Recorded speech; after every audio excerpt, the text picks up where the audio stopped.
पहली बात तो ये है कि आप खुद को बांध ही क्यों रहे हैं और फिर खुद को उससे बाहर निकालने में समय भी लगा रहे हैं। फायदा क्या है खुद को इस तरह से बांधने का और फिर वापस उसी को खोलने का? वैसे एक इंसान के रूप में, क्योंकि भौतिक शरीर की खास सीमाएं होती हैं। वो कुछ चीजें कर सकता है, कुछ चीजें नहीं कर सकता। हो सकता है कि कभी कभी आपको आराम की भी जरूरत पड़े, लेकिन आपको ऐसा क्यों लगता है कि ये रुकना है? ये अगली गतिविधि के लिए देखरेख का एक हिस्सा है, ठीक है?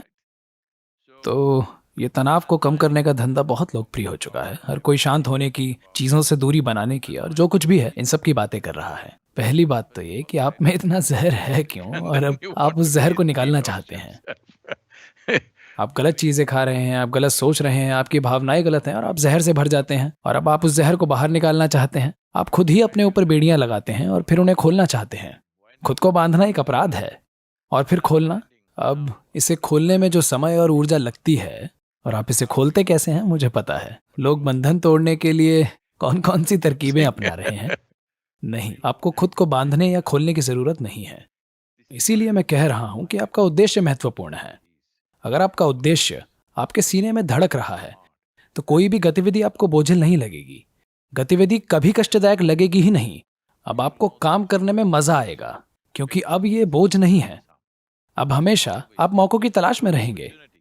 अब आप आराम करने के लिए मौका नहीं तलाशेंगे। अब हमेशा चलते रहने के लिए आप अवसर ढूंढेंगे।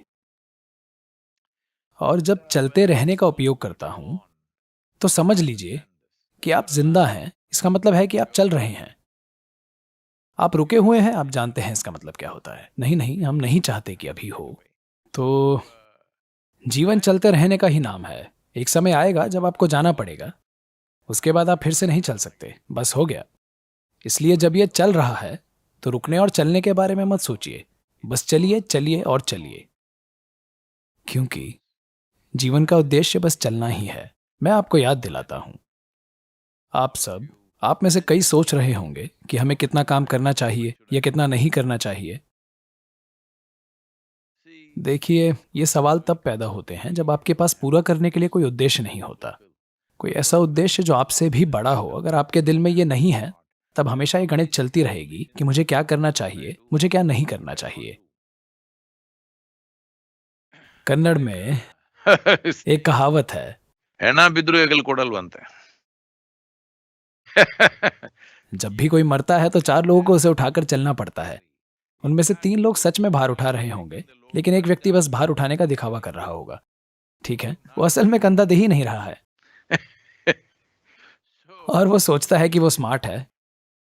नहीं, वो स्मार्ट नहीं है, वो मूर्ख है। वो जीवन के सारे अनुभव से चूकता जा रहा है। इसलिए यहाँ चलने और रुकने जैसी कोई चीज नहीं है। आप बस चल रहे हैं। जब आप थक जाएंगे तो वैसे भी बैठ जाएंगे और जैसे ही ऊर्जा आ जाती है तो आप फिर से चल पड़ेंगे, ठीक है? तो बंधन खोलने की इन सभी योजनाओं के लिए योजना मत बनाइए। जब आप थक जाते हैं, आप गिर जाते हैं और जागकर फिर वापस आ जाते हैं। Okay. जीवन इस तरह से होना चाहिए।